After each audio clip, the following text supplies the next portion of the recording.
Bonsoir à tous, en duplex d'Astana, ici au Kazakhstan, après une première journée à émotion. Mais oui, il en faut des émotions dans un tournoi de Coupe Davis, dans une telle compétition. Avec nous ce soir, l'un des entraîneurs de cette équipe, bien sûr, c'est Benjamin Balleret.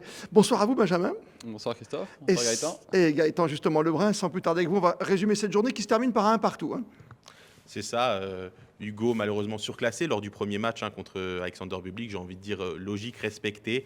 Et dans le deuxième match, justement, Valentin Vachereau qui a réussi à mettre les pendules à zéro, j'ai envie de dire, en mettant le même score, 6-0, 6-3, en vengeant son coéquipier en seulement 1 heure et 1 minute. Oui, d'ailleurs, ce qui est très drôle, c'est que presque ça se joue en même temps. C'est un copier-coller aujourd'hui des deux rencontres. Ouais, c'est assez cocasse au niveau du temps et des scores. Voilà, c'est vrai que le 1 partout, c'était notre objectif après cette journée du vendredi. C'est ce qu'on pouvait espérer de mieux, vu que c'est vrai que par rapport à Bublik et Hugo, ça aurait été très compliqué pour lui de créer l'exploit. Mais voilà, c'était normalement beaucoup plus équilibré sur le match de Valentin contre Shevchenko. Et voilà, Valentin a fait un super match. D'entrée surtout, en plus. Ouais, super début de match, super premier set. Un petit moment compliqué au début du second set, un petit peu d'énervement, mais c'est ce qu'il faut mais qu'il voilà, travaille. il Il a faut bien qu'il réagi. travaille parce que quand il s'énerve comme ça, c'est par exemple au poker, il y a poker face, quoi. Faut pas montrer ses faiblesses normalement. Alors c'est pas une règle au tennis de ne pas Non. montrer ses faiblesses. On l'a vu avec d'autres joueurs qui ont été très très bons et qui s'énervaient et puis qui reprenaient tout de suite leur concentration. Donc voilà, ça n'a pas duré. Enfin en tout cas, ça l'a pas pénalisé sur le jeu. Ça peut arriver de s'énerver, d'avoir un petit moment de frustration, mais il a très bien réagi. Donc je suis très content du niveau surtout de Valentin aujourd'hui, moi en tant qu'entraîneur. Ouais, on est là un partout, c'est l'entraîneur de Valentin Vachereau, bien sûr, on le rappelle, Benjamin Balleret. Le frère, qu'est-ce que tu as pu noter, toi, Gaëtan, dans cette Moi, rencontre? j'avais une question justement à l'entraîneur, à l'œil du coach. Justement, Hugo Nice nous a dit qu'il n'y avait pas de regret sur ce match. Est-ce que c'est aussi comment vous l'avez ressenti, vous, Sur le match de sur le match Hugo, Hugo Nice contre Alexander Bublik, justement? oui, on sait que c'est très compliqué. Hugo n'a pas fait un très bon match. Il a eu du mal à trouver ses marques et c'est normal. Il joue très rarement en simple. Donc jouer sur un terrain entier, ça a été un peu compliqué. Voilà, peut-être il aurait pu faire un meilleur score s'il avait élevé un petit peu son niveau. Mais on sait que Bublik peut aussi élever son niveau s'il en a besoin. Donc non, le plus important, c'est que Hugo soit à 100% pour le double demain et qu'il puisse essayer de rapporter ce point-là qui est très très très important pour les deux équipes. Avec ce double toujours déterminant. Petite blessure peut-être ou pas pour Hugo? Vous nous rassurez ce soir avant le match de demain en double? Non, ça va, il gère avec Il gère. Antoine, le kiné, ils ont géré ça toute la semaine, ça va. On était impressionné, c'est Eric Gaëtan, du début de match de Valentin, qui a pris vraiment tout de suite le meilleur avec des jeux blancs d'entrée. Il a fait quoi? 9 points, c'est ça d'affilée? Oui, c'est ça, 9 points d'affilée. Premier set parfait, une entame de match parfaite. Et dans le deuxième set, il y a eu quand même ce petit passage à vide où il a repassé devant, il a réussi à enlever la frustration et à se remettre de suite d'aplomb. Mais moi, j'ai trouvé quand même au service, il y a eu un petit changement au milieu du deuxième set. Il servait beaucoup plus à plat et j'ai eu l'impression qu'il se mettait à servir plutôt des premières deuxièmes. Il forçait un peu en deuxième balle. Alors non, alors c'est une des qualités de Valentin, c'est sa seconde balle, quand il frappe très fort et qu'il fait très peu de double faute en ayant une vitesse de service très élevée, quasiment à 190 ou 200. Peu de joueurs sur le circuit arrivent à servir à cette vitesse sans rater, on va dire, donc c'est une de ses qualités. Au deuxième set, il a un petit peu moins bien servi, en tout cas en première balle, et notamment le jeu après où il se fait breaker, il fait 3 doubles fautes. On sait que ça peut arriver quand on prend des risques, mais il a plus cherché la zone courte de temps en temps aux égalités. Pour ça, peut-être l'impression que ça partait un peu moins bien. Il cherchait la zone un peu plus slicée. Et voilà, il a eu un peu moins de réussite, en tout cas, pas fait toujours les meilleurs choix sur ses deuxièmes balles aussi. Mais voilà, on n'a pas de boule de cristal. Voilà, il fait ses choix, il va au bout de ses choix. Et puis, ça n'a pas fonctionné sur ce jeu-là, en tout cas. Il a mieux servi par la suite, notamment à la fin pour fermer le match. C'était un très bon jeu de service. Donc voilà, ça n'a pas été un match parfait au service, mais il y a quand même eu des très bonnes choses. Et le petit coup de calcaire, on l'a dit, quand on s'énerve, voilà, on balance les bouteilles et autres, et puis après on se remet dans le match, et après ça déroule jusqu'à la fin. Vous, l'entraîneur, le frère, vous avez retrouvé la famille, quelque part ici, avec toute cette équipe de Monaco. Vous avez eu le temps de rentrer après l'Australie, c'est important. Il a repris le costume monégasque. C'est différent que de jouer en tournoi, parce que dans les tournois, on sait qu'il va avoir une année exceptionnelle à disputer en 2026, on y reviendra tous ensemble, bien sûr. Mais là, il est différent, il se retrouve en famille. Est-ce que c'est une charge qui est très lourde pour lui, ou depuis qu'il a fait fait cette perf à Shanghai, est-ce que ça lui passe au-dessus et maintenant il est dans sa peau de 27e mondial, quoi. Ça faudra lui demander si c'est Oui, différent. enfin vous le connaissez bien. Voilà, quand il rentre sur le terrain en Coupe Davis par rapport à sa carrière individuelle. Mais c'est sûr qu'il y a un petit degré, voilà, je vais pas dire un petit stress, mais une excitation ou de temps en temps ça peut être un stress supplémentaire ou un poids supplémentaire. Ça peut arriver. Tous les matchs en Coupe Davis en tout cas sont différents. Mais voilà, on joue quand même pour une nation tout entière, même si on est un petit pays. Et il a envie de bien faire, en tout cas pour Monaco. Donc voilà, aujourd'hui, il l'a très bien géré. Il a les années passées, de temps en temps, un petit peu moins bien géré.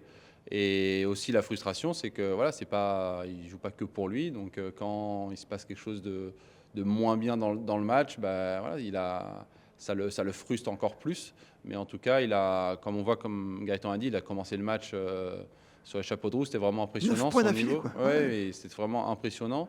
Il n'a pas laissé respirer Shevchenko. Donc on voit que son état d'esprit pour rentrer sur le terrain était vraiment très bon.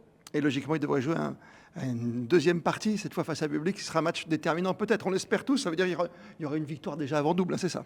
C'est vrai, on dit que le double, c'est le match voilà, un peu capital en Coupe Davis, mais ce simple, c'est un peu le choc entre les deux nations. Moi, je reviens justement sur le service. On a vu quand même Bublik qui mettait très en difficulté Hugo Nice sur deuxième balle. Est-ce que c'est aussi le but, voilà, pour Valentin, la clé d'appuyer ses deuxièmes balles pour ne pas se faire agresser des retours? Parce qu'on a vu quand même Bublik, c'était sa force aussi sur deuxième balle de rentrer dans le court. Oui, c'est comme je disais, c'est la force de Valentin, ces secondes balles. On sait que quand il sert le mieux, c'est quand il s'engage le plus, donc quand il frappe quelque part le plus fort. Et pour moi, Bublik, c'est plus sa qualité de première balle qui va faire la différence ou pas. Demain, sa deuxième balle est un petit peu moins rapide, moins dangereuse. Je trouve, alors Hugo a eu un peu de mal à s'adapter à l'effet de sa deuxième balle, mais c'est plus voilà, sa qualité de première balle. S'il a le pourcentage et les zones en première balle, il est très très difficile à retourner.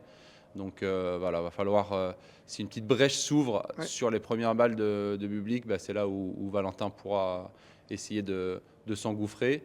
Mais en tout cas, ça va être un match voilà, pour Valentin, soit pour nous maintenir en vie demain, soit pour essayer de terminer le travail. Donc oui, le double avant ça va être super important. Et Bublik va le jouer, bien sûr. Bublik et le public. On a vu cet amour du public, c'est incroyable ici, parce que le public kazakhstanais, il y a un public de fidèles. On a vu, c'était plein craqué, ça nous change en Coupe Davis. Non, c'est intéressant. Alors, c'est pas des fins connaisseurs de non, temps en temps dans les remarqué. réactions, mais en tout cas, c'est plein, ils sont là et c'est dans un très bon état d'esprit. Donc voilà, hâte demain, il y aura peut-être encore plus de monde parce que c'est le week-end. C'est samedi 10h le début, oui. Peut-être encore plus de monde et des enfants. Donc non, hâte d'être à demain pour voir ce qui va se passer. Et pour conclure, on connaît la force évidemment de notre double avec Romain, avec Hugo Nice, Romain Arnaud depuis des années. Et c'est vrai que Bublik, il va falloir qu'il sorte un grand match parce qu'il reste sur une défaite face à Valentin. Ça, personne n'a oublié. Oui, et puis il va être revanchard, mais voilà, ça va être un match entre guillemets comme un autre dans le sens où il va falloir élever son niveau de jeu, être bon pour pouvoir gagner. Il aura un double avant normalement. C'est ça. Alors c'est pas 100% qu'ils peuvent encore changer. Je ne sais pas si Bublik va jouer le double ou pas. À leur place, je le mettrai quand même parce que c'est quand même un très bon, comme on disait, c'est un très bon serveur. C'est quand même un très bon joueur de tennis. Mais voilà, ça change rien pour nous que ce soit Bublik ou pas en face. Romain et Hugo vont essayer d'être très bons pour nous mettre devant demain. Bublik et Shanghai dans la tête demain. On est d'accord? Je m'imagine qu'il va vouloir prendre sa revanche, surtout devant son public. Et vous, justement, en tant que coach, l'œil que vous portez sur ce match, quelles vont être les clés entre deux joueurs comme ça qui commencent à se connaître? Mais c'est vrai que Bublik, il aime bien écourter les échanges. C'est un joueur un peu fantasque. Et on a vu Valentin très à l'aise dans les longs rallyes contre Shevchenko. Il les a quasiment tous remportés. Donc, quelles vont être les clés selon vous? Aujourd'hui, Valentin a eu beaucoup plus de longs rallyes que Bublik a eu moins de longs rallyes avec Hugo aujourd'hui. C'était plus des filières courtes. Donc voilà, évidemment, il y a beaucoup de choses qu'on avait notées sur le match de Shanghai. Est-ce qu'il va les répéter ou pas? On verra. En tout cas, c'est ce qu'il nous a montré il y a 3 mois à Shanghai. Donc on va s'appuyer là-dessus quand même. Et puis on le connaît quand même bien. Après, voilà, ça va falloir éviter pour Valentin d'avoir des petits trous d'air comme aujourd'hui de 2-3 jeux parce que ça pourra le pénaliser complètement sur un set ou sur un match. Donc voilà, à Valentin d'abord d'être à son plus haut niveau et puis si Bublik est meilleur, bravo à lui. Et voilà, si par contre le niveau haut de Valentin suffit, voilà, ce sera peut-être une victoire pour nous, mais voilà, on ne va pas faire Non. tirer de Projection conclusion la boule de maintenant. cristal, Voilà, non. il va falloir être très bon pour espérer se qualifier pour le prochain tour. Oui, parce que s'il y a un 5e match, c'est vous qui jouez, comme d'habitude. Il faudra trouver quelqu'un pour jouer ce 5e match, en tout cas. Ouais, on verra, on fait match après match pour l'instant. Mais voilà, à Romain Hugo d'abord, et puis Valentin derrière d'être très bon pour qu'on soit heureux demain soir. Ça va être formidable. Merci beaucoup, Benjamin Balleret, d'avoir pris du temps avec nous. Vous êtes si proche, évidemment, côté familial comme côté équipe en tant qu'entraîneur de Valentin Vachereau. Il ne faut pas manquer ça. Demain, 10h, les matchs sur Monaco Info. On sera en direct. Gaëtan Lebrun, merci à toi. Merci à vous, Christophe Paco, et merci Benjamin. Et merci à toutes les équipes ici présentes à Astana pour ce grand duplex ici à l'occasion des experts du tennis. Merci encore. Bonne soirée. Merci messieurs.